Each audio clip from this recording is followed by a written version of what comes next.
Salut les geeks. Et quoi de neuf sur la toile? Et même qu'aujourd'hui on va parler enfin de gaming. Et plus précisément de la série Fallout. Car je suis un fan de Fallout depuis que j'ai joué à Fallout New Vegas quand j'étais un petit bébé cadom, je crois. Mais je sais pas si vous avez remarqué, mais la série de jeux vidéo Fallout est un peu sur le déclin depuis un bail. Et c'est bien dommage parce que Fallout, c'est l'une des séries de RPG les plus innovantes au monde. En tout cas, c'était avant que ça devienne un shooter de mutants et de ghouls. J'aimerais avant tout vous dire que je vais spoiler à peu près tous les jeux Fallout. Donc j'espère que c'est cool avec vous, parce que moi je vous les recommande beaucoup, c'est des bons jeux faits par des bonnes personnes. Et donc la série Fallout commence par Fallout. Sorti en 1997. Par contre on va se calmer 2 minutes, parce que Fallout c'est sombre et c'est sérieux. Donc l'histoire de Fallout est assez simple finalement.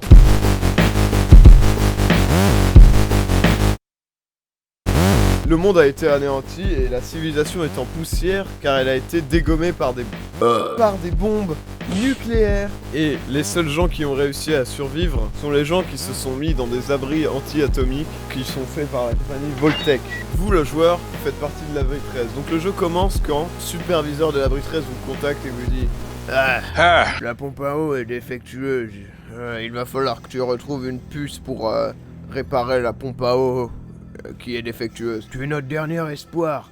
Si tu nous apportes pas cette puce, l'abri va mourir.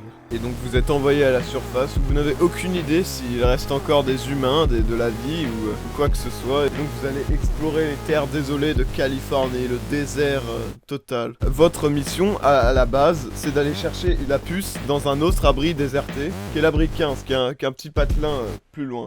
Sauf que, sur le chemin de l'abri 15, qu'est-ce que vous voyez? Une commune! Quoi? Il y a encore des êtres humains? Et du coup, on va dire que vous êtes un peu un sans-cœur et tout. Alors vous allez à l'abri 15 pour récupérer votre puce et finir le jeu. Et là vous faites: Big, je n'arrive pas à rentrer dans l'abri 15. Si seulement j'avais une corde. Ah, eh bien je n'ai qu'à demander aux sympathiques villageois qui vivent à côté. Et donc ça, c'est un peu un exemple de bon game design, si tu veux. Il se trouve que la puce n'est pas dans l'abri 15. Et du coup, il va falloir un peu demander cette direction aux gens. Et donc, il n'y aura pas de marqueur sur la map qui veut dire: la puce est ici. Allez, suis le marqueur. Le marqueur contrôle ton esprit. Donc, la puce se trouve dans la ville de Necropolis, qui est sûrement l'endroit le moins hospitalier de tout le jeu, puisque c'est l'endroit que tout le monde évite, que tous les personnages te préviennent de pas aller là-bas. C'est aussi surnommé la ville des morts. Je pense que ça a le mérite d'être clair. Et donc c'est une ville toute en ruine et qui est uniquement habitée par des ghouls. Et dans cette ville, il y a l'abri 12. Et dans l'abri 12, il y a la puce à eau. Mais la puce, vous allez pas l'avoir si facilement, parce que soit vous la volez et toutes les ghouls meurent. They do not survive. Est-ce que vous aimez vraiment avoir ça sur votre dos? Et si vous voulez que les ghouls vivent, vous pouvez aussi réparer le puits qui est gardé par des super mutants.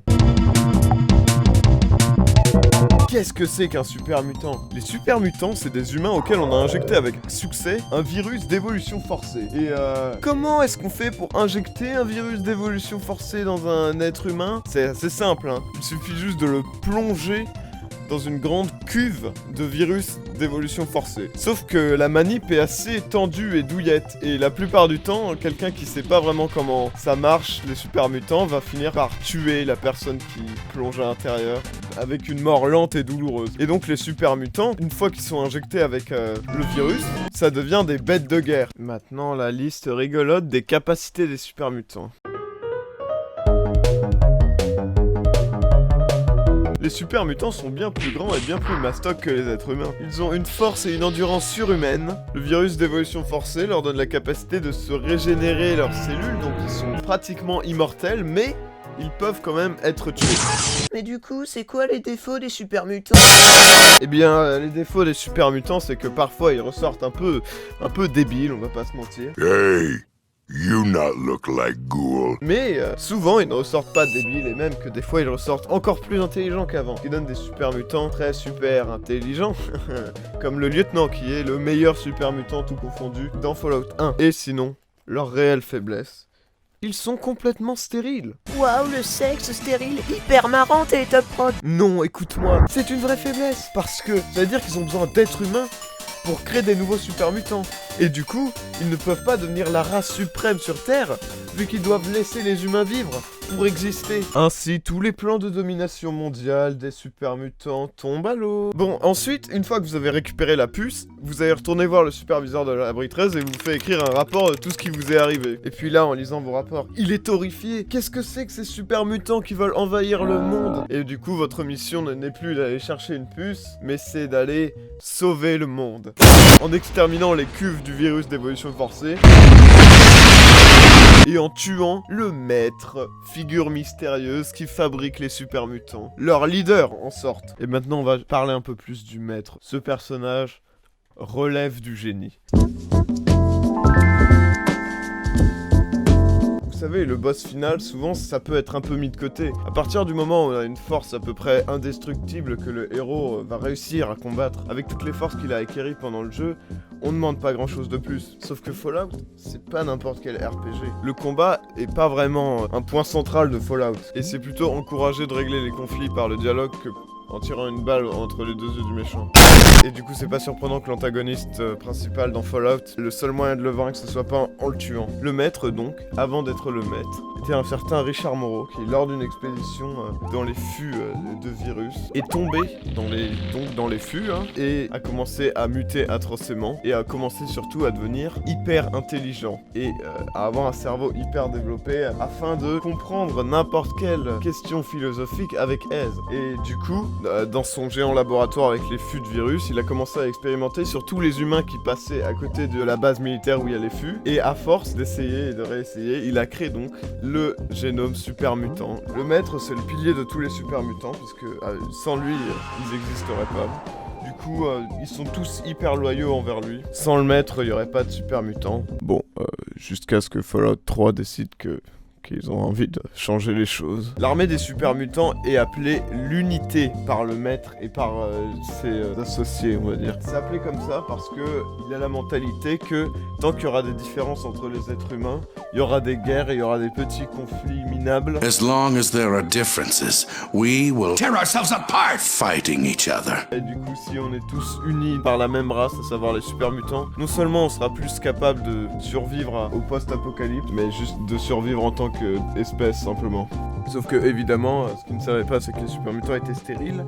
Du coup, ça ne marche pas. Pour terminer le jeu, faut faire exploser le repère du maître, à savoir la cathédrale. Que ce soit en tuant le maître, en sabotant l'ordinateur principal, ou en démontrant au maître que son plan est voué à l'échec. Dans quel cas il va avoir un discours très émotionnel sur l'espoir et tout ça. Et puis... It was madness. I can see that now.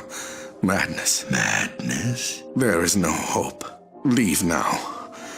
Leave while you still have. Puis il va activer la commande d'autodestruction.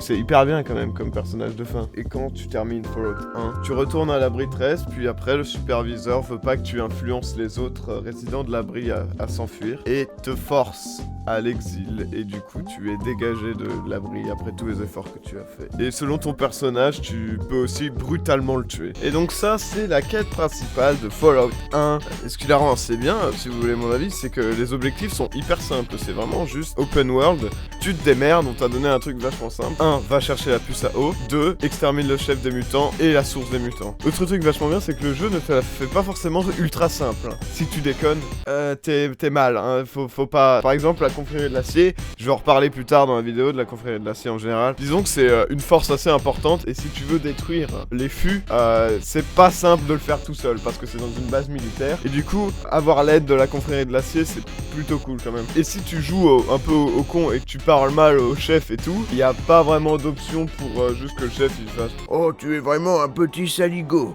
Bon, je retourne faire mes affaires. Le chef, il dit « Non, y a pas de ces conneries avec moi », et puis après il te dégage du bunker et tu peux plus jamais re-rentrer dedans. Quand tu compares dans Fallout 3, quand tu exploses une ville entière et que la réaction de ton père est simplement « Tu vas peut-être exploser toute une ville avec plein d'innocents, mais bon, tu es mon fils, donc je te pardonne. » Ok. Et aussi, Fallout, c'est un jeu qui se passe dans un post-apocalypse, donc après une guerre nucléaire. Et les personnages, du coup, sont assez traumatisés par une guerre nucléaire. Et quand ils en parlent plutôt comme le pire événement qui est jamais arrivé à l'humanité. Et du coup, tu peux pas vraiment juste exploser une ville comme ça, où t'as juste des petites têtes nucléaires partout que tu peux trouver pour faire un petit événement d'explosion nucléaire rigolo, quoi. C'est pas vraiment ça l'ambiance.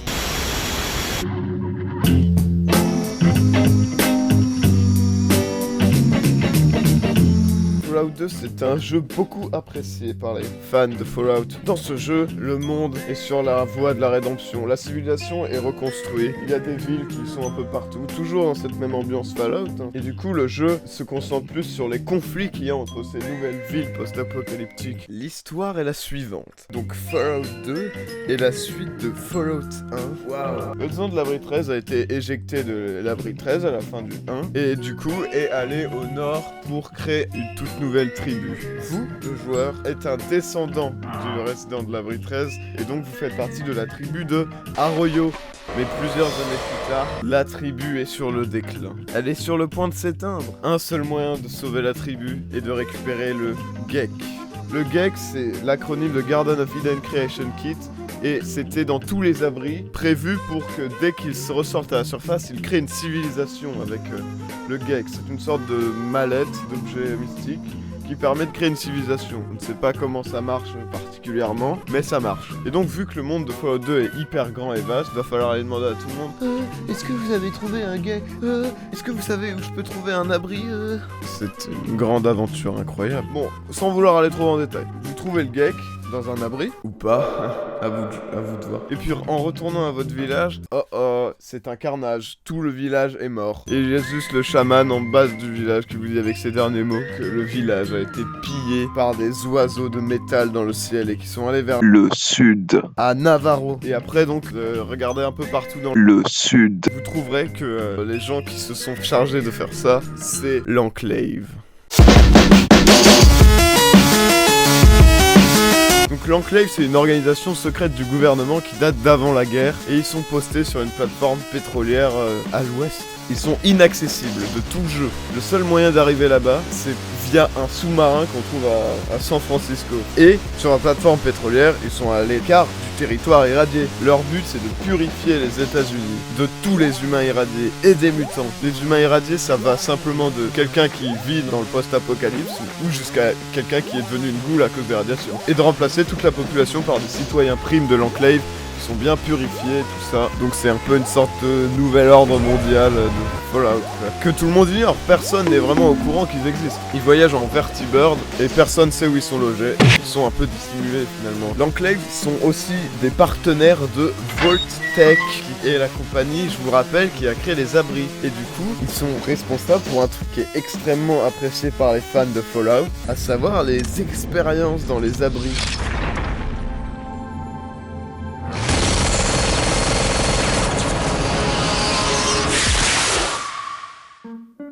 Parce que, officiellement, les abris, ça a été conçu pour protéger les citoyens d'un holocauste nucléaire. Sauf qu'en réalité, tous les abris ont tous une petite expérience cachée aux habitants. Par exemple, pour citer mes préférés, l'abri 69 est peuplé de 999 femmes et un homme. L'abri 77 est peuplé d'un seul homme et d'une boîte de marionnettes. Et l'abri 12, qui est à Necropolis, est un abri qui est volontairement mal fermé pour laisser entrer les radiations, et donc c'est pour ça que tout le monde est une goule à Necropolis. Et l'abri 13, il est censé rester clos pendant 200 ans, mais ça n'a pas vraiment marché à cause de la puce d'eau qui a mal fonctionné, et il était juste censé pouvoir être ouvert par l'Enclave quand ils en ont besoin pour récupérer des sujets et faire des expérimentations sur des gens qui sont pas irradiés. Et c'est ce qu'ils font dans Fallout 2. Et après ils capturent ta tribu pour tester leur expérience sur des descendants de l'Abri 13. Pour tester s'il y a des similitudes entre les gènes des résidents de l'Abri 13 et leurs descendants. Ou quelque chose comme ça, je sais pas, je suis pas un scientifique, moi je ne suis qu'un gamer. Voilà, c'est l'Enclave.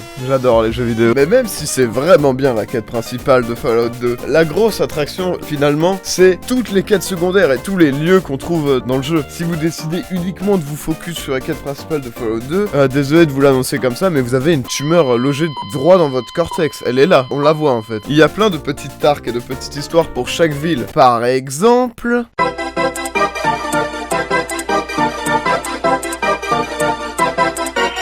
le conflit entre Vault City et Gecko, qui sont deux villes côte à côte, donc c'est vraiment conçu pour que dès que t'aies fini de faire un truc là-bas, tu puisses rapidement aller à l'autre ville, et puis faire des allers-retours comme ça pour faire un peu le médiateur entre les deux. Et donc, Vault City, c'était une ville qui, avant d'être une ville, était l'Abri 8, sauf qu'ils ont utilisé leur geek, et désormais c'est une grande ville majestueuse, sauf que petit hic, elle est remplie de racistes, on va dire. C'est que des habitants d'abri qui ne laissent rentrer aucune goule, aucun mutant, et oh mon dieu, aucune personne de l'extérieur, si ce n'est que pour faire les tâches ménagères. Simplement, ils sont pas très à l'aise avec la ville d'à côté qui est Gecko, qui est un réacteur nucléaire entièrement peuplé par des ghouls, puisque c'est tout irradié. Et Vault City veulent n'importe quelle excuse pour prendre le pouvoir là-bas. Alors ils voient que, les eaux qui viennent du réacteur sont polluées, il va falloir tuer toutes les ghouls. Dans les deux personnes, Vault City veulent pas avoir des eaux irradiées, parce que ça rend leurs citoyens malades, et Gecko veulent pas avoir d'eau irradiée, parce que sinon ils vont se faire bombarder par Vault City. Idéalement, il faut aller régler le conflit en allant chercher des pièces à Vault City,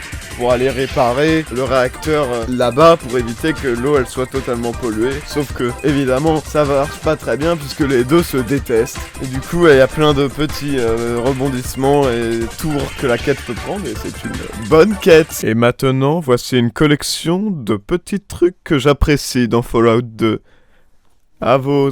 À vous.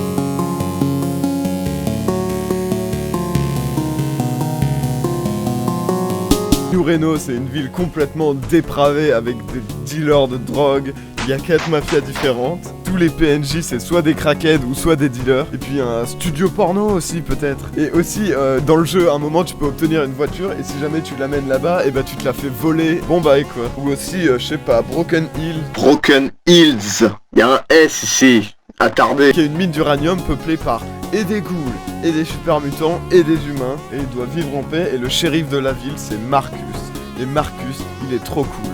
C'est peut-être un super mutant très badass, mais aussi c'est le mec le plus sympa du jeu. Et puis il nous dit à quel point le plan du maître c'était quand même bien, mais ça a raté, ça aurait dû marcher, c'était cool. Et que on s'en fout maintenant, de toute façon c'est passé. Et que maintenant on veut juste vivre paisiblement dans une société où mutants et humains sont alliés. Et il dit qu'il préfère plus être un mutant qu'un humain, donc il est stylé en fait. Et des mutants comme ça intelligents, c'est pas un luxe qu'on peut se permettre dans tous les Fallout. I'll wear your bones around Le jet.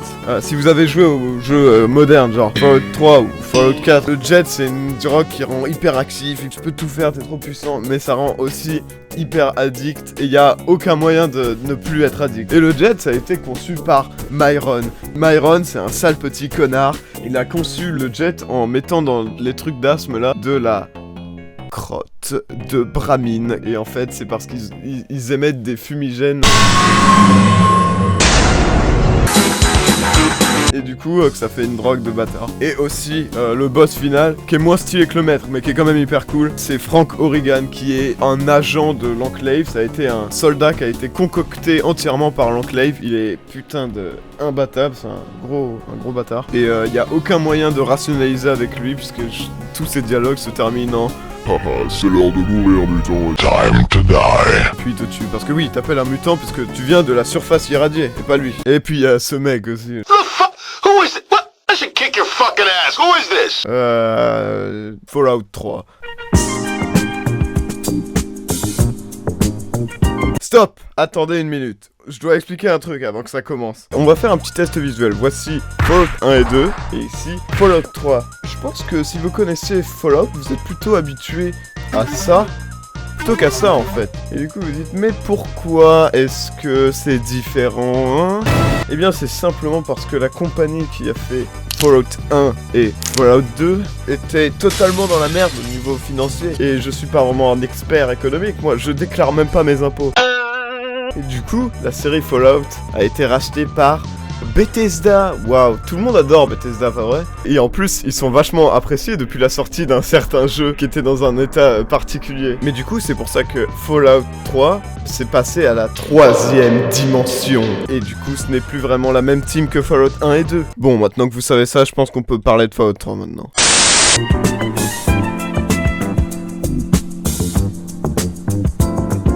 Fallout 3, Fallout 3, Fallout 3. Vous savez, j'imagine que ça doit être compliqué de s'approprier toute une licence et tout un univers auquel on n'a jamais développé pour. Du coup, Bethesda, ils ont pris une approche assez originale. Ils se sont dit, et si au lieu de faire Fallout 3, on faisait Oblivion avec des pistolets? Et j'imagine que vous connaissez peut-être la réputation des quêtes de Oblivion qui ont une réputation. Mais dire que c'est Oblivion avec des pistolets, c'est un peu réducteur quand même, parce qu'il y a clairement beaucoup d'efforts qui a été mis dans le jeu, mais pas vraiment dans l'écriture du jeu en fait. L'histoire est la suivante, plus ou moins.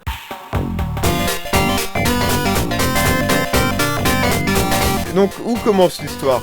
Eh ben, quand vous naissez, évidemment. Vous êtes né dans l'abri 101, un abri qui n'ouvrira jamais ses portes de toute son existence. Et vous avez cette petite intro de Bethesda, qui sont toujours les parties préférées des jeux. C'est ironique! Où vous avez un anniversaire et vous tuez un cafard avec un pistolet. Puis après, une fois que tout ça s'est passé, le jeu commence et votre père s'est échappé de l'abri. Il faut aller le retrouver.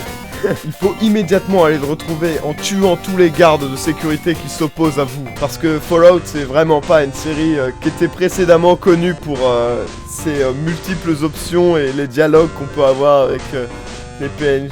Et donc la quête principale est de retrouver votre père, mais aussi de, évidemment, récupérer le maximum de ventilateurs et de nounours que vous pouvez trouver sur le chemin, parce que c'est ça le truc marrant en fait dans le jeu. À la surface, vous allez découvrir que il y a des super mutants. Non. Et la confrérie de l'acier encore. Et l'enclave aussi. Et en plus, vous êtes un résident d'un abri. J'ai déjà entendu ça quand même. C'est pas nouveau, on va pas se mentir. Et donc là est l'une des grandes faiblesses de Fallout 3. C'est pas très original en fait. En plus de ça, il y a des petits problèmes comme la confrérie de l'acier, c'est les gentils. Les super mutants, c'est les méchants. L'enclave, c'est les méchants. Et aussi, que dire, on peut simplement arriver dans une des premières villes du jeu. Aucun PNJ là-dedans est intéressant. Parce que pourquoi? Parce que dans cette ville, on peut simplement aller voir un mec et il fait Hé mec, est-ce que tu veux exploser la ville? Et tu peux exploser ou ne pas exploser la ville. Car c'est très nuancé. Mais Fallout 3 n'est pas un mauvais jeu, je trouve quand même. Et aussi, petit truc, il y a beaucoup de gens qui adorent chier à la gueule de Fallout 3 niveau graphisme. Mais je suis pas du tout d'accord. Peut-être que les modèles, et même sûrement que les modèles sont un peu immondes, l'ambiance est vraiment là. Les maisons ruinées. Et en plus, le jeu, on va pas se mentir, il est vachement plus connu que les deux autres jeux. Et sans lui, ça existerait vraiment plus du tout Fallout en fait. Et en résumé, Fallout 3, tu commences comme un bébé et tu finis aussi comme un bébé. De là où tu te tiens, cela doit paraître comme 18 carats de mauvaise chance. La vérité pourtant est que le jeu était pipé depuis le début.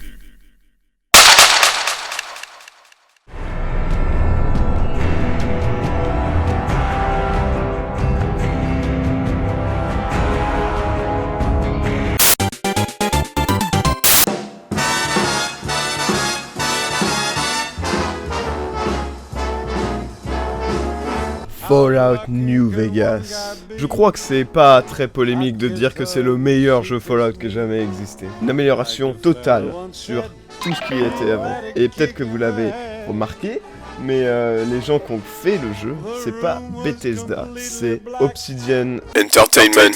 Qui sont une team qui, dedans, avait quelques personnes qui ont bossé notamment sur Fallout 1 et Fallout 2. C'est pour ça que c'est bien.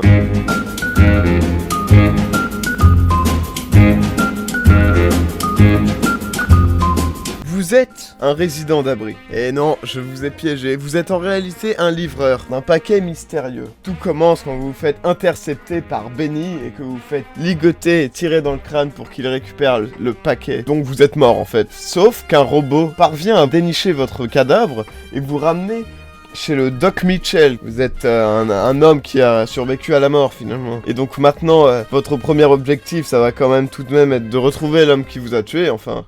Donc, vous savez, si vous avez envie, hein. Et c'est là que ça devient un petit peu compliqué d'expliquer l'histoire de New Vegas, puisque même le premier objectif qu'on nous donne n'est pas du tout obligé en réalité. C'est plutôt prétexte à aller voir New Vegas, et sur le chemin, au fur et à mesure, vous allez faire connaissance avec les différentes factions qu'on peut trouver, comme la RNC, qui essaye de restaurer un peu la démocratie aux États-Unis, et aussi la Légion, qui sont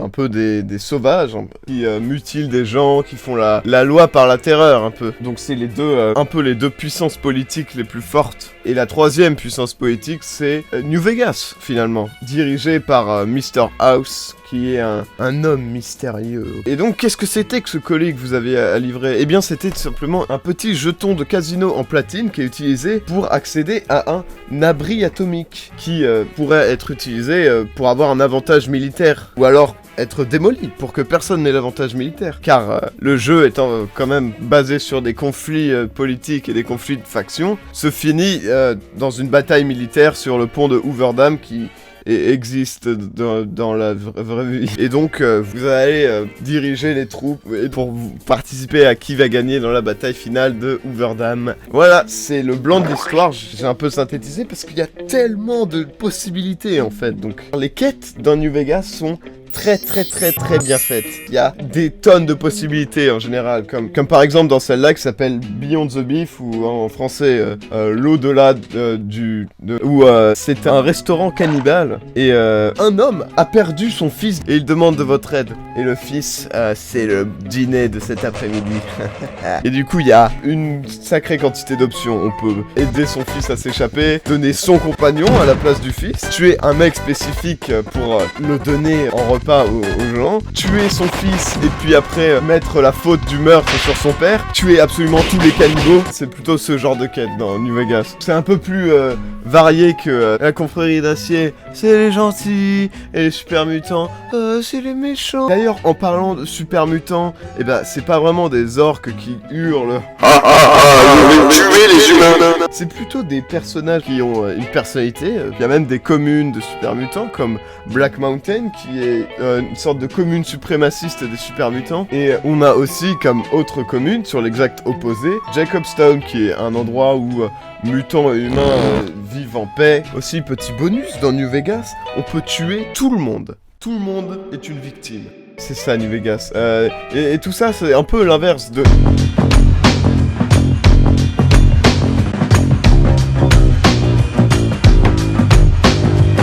Ah, je le déteste ce jeu. Il y a une phrase que beaucoup de gens disent qui est Fallout 4, c'est un bon jeu, mais c'est un mauvais Fallout. ce qui est stupide, puisque Fallout c'est des jeux vidéo aussi et des bons jeux. C'est un peu une manière de dire Écoute, New Vegas, Fallout 3, tout ça, c'était des bons jeux, ça faisait que des trucs bien, et Fallout 4, ça fait l'effet juste pas, c'est différent en fait. Fallout 4 c'est juste un jeu qui te donne des trucs à faire et t'as l'impression de progresser, alors qu'en fait tu fais exactement la même chose en boucle. Vous voulez savoir à quoi ça ressemble une quête secondaire dans Fallout 4? Ça ressemble à ça. Oh non, mon fils est en danger, voulez-vous m'aider? Oui, je veux bien vous aider, je suis le joueur et le héros. Très bien, dans ce cas-là, allez tuer quelques ghouls. J'ai pris 2 quêtes secondaires totalement au hasard, une de Fallout New Vegas, une de Fallout 4. Voilà, Fallout New Vegas. Waouh, il y a plein d'options, il y a plein de ça zigzag. Et une quête random de Fallout 4.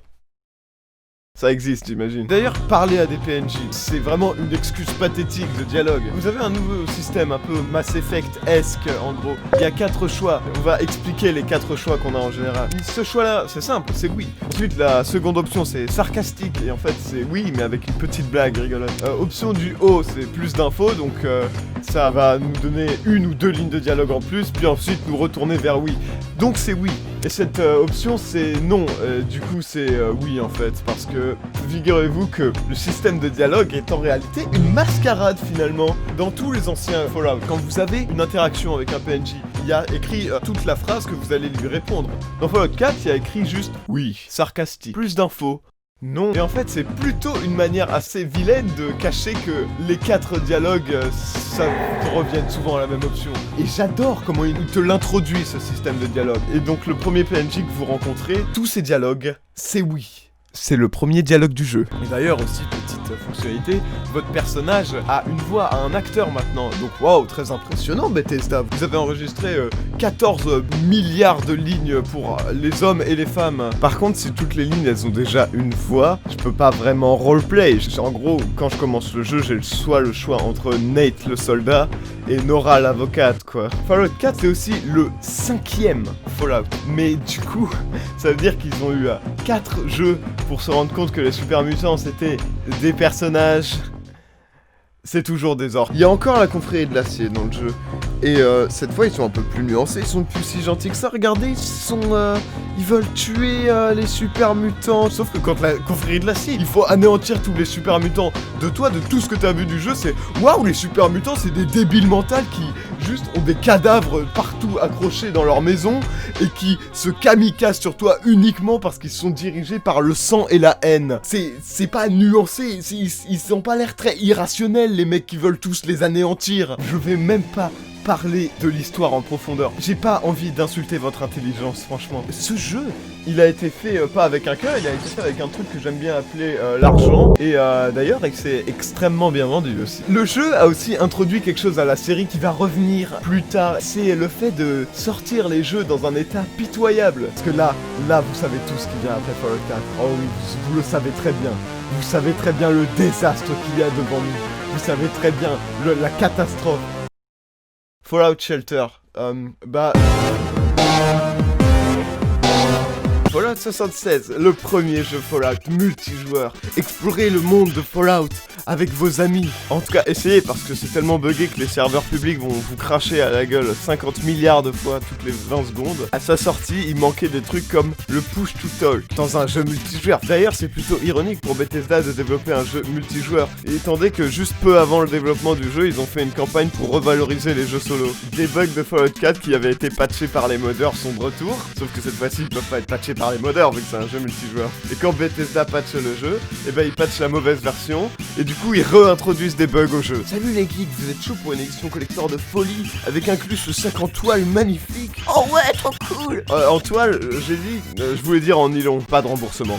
Mais quand même, on peut toujours jouer sur des serveurs privés, non? Bah oui, bien sûr, à condition de payer un abonnement Fallout First, 119 € annuel. Avec cet abonnement, vous aurez aussi stockage illimité, tente de survie, plein d'argent virtuel pour notre système de microtransactions. Non mais s'il te plaît mec, et des émotes, 119 €. Et les 1001 bans aussi de Fallout 76. Ah, on les a tous bannis pour être un testeur de bugs, rappelons l'état du jeu, bannis pour être plutôt méchant dans le chat d'un jeu vidéo quand même. Et aussi bannis pour évidemment avoir trop de munitions. Toutes les personnes bannies seront priées d'écrire un essai sur pourquoi ce sont des vilains tricheurs. Dois-je en dire plus ? Je crois pas, non. Et vu qu'on est sur le sujet que Bethesda c'est pas les meilleures personnes au monde, je voudrais vous raconter une petite anecdote rigolote. Vous savez combien de temps a été imposé pour Fallout New Vegas par Bethesda ? 1 an et 6 mois. Donc vraiment peu de temps finalement. Et aussi les développeurs de New Vegas, ils auraient eu leur bonus uniquement s'ils avaient 85 sur Metacritic. Et ils ont eu 84.